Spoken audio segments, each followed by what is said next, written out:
Frightening, isn't it? When that bell rings, a whole city stops. Sometimes you think your heart no longer beats. The planes can come from any direction, swiftly, in a matter of hours, and there's really no safety. But everything stops. Hey, the elevator stopped between floors. I guess all the power's off. Are you all right up there? Yes, I think so. Oh, I'm Johnston. I'm Hicks. I'm Williamson, and I'm sure glad this is only a practice air raid.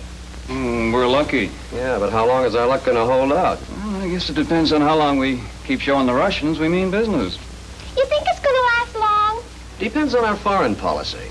Who's thinking about foreigners? I'm supposed to get off now. I've got a date. Your boyfriend can't go anywhere either, Miss Williamson. Some comfort. Cigarette? Thanks. Oh, would you like one? No, thanks. I'm on duty. Say, Johnson, what's this you got on your lapel? Stevenson. Eisenhower. I feel positively naked. Hey, what are you doing? Now cut it out. What? Huh? Oh, gee, thanks. Well, I suppose we might as well sit down and become... Say, this is a practice air raid, isn't it? Why, sure it is. Don't worry. We haven't had a real one yet. And if we elect the right man president, maybe we never will. Mr. Hicks, why are you voting for Eisenhower? Well, I'm an independent from way back. So am I. But this time I'm voting Republican. Huh? For a number of reasons, but above all, Korea. I've got a kid brother over there. You think we shouldn't have gone into Korea, huh? No, I string along with the general. He agrees that once it started, we had to go in. But why didn't we send them enough help and money before it started? Then maybe there wouldn't have been a war at all. I'll buy it. Why didn't we? The Democrats have to take the blame for that. That's what the general says, and he's right. No foresight. Why didn't they send help, real help, to South Korea while there was still time? Yeah. Why didn't they? They tried to. Beginning in 1949, long before the Reds attacked, the Democratic administration introduced 3 separate bills in order to give adequate military support to South Korea. Money, tanks, planes, technical help. Is that on the level? Yeah. What happened? The first bill came up for a vote in the House of Representatives early in 1950. It was defeated by 1 vote. Get that? 1 vote. The Congressional Record. January 19th, 1950. Aid to Korea was defeated by 1 vote. You know whose vote tipped the scales against it? Oh, one of those isolationists. But they're taking a back seat these days. This fella's right up front in the Republican Party.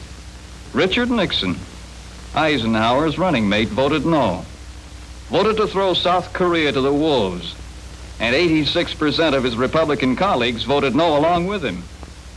Mr. Nixon, no. I didn't know that.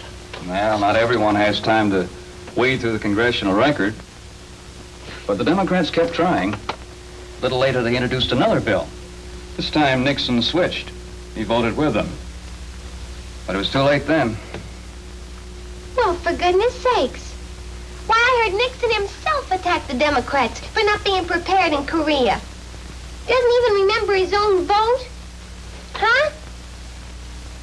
Sometimes a short memory is a great convenience, Yeah. especially during an election year. I'll say. Okay, so Nixon's not so hot. Matter of fact, I didn't much like it when they nominated him. I'd have preferred a liberal Republican. But I still like Ike. Well, you gotta remember that politics is a team game. The general's like a pretty good left-handed pitcher. He keeps throwing them in, but nobody's catching them. Nobody's fielding for him. What do you mean? It wasn't only in Korea that his pals let him down. When he was still in the Army, he and his boss, General Marshall, wanted adequate military aid for Europe, the first line of defense against the Reds. Our friends over there needed help, and plenty of it. I agree. Yeah. Well, President Truman pleaded for it, and so did far-sighted Republicans like Senator Vandenberg.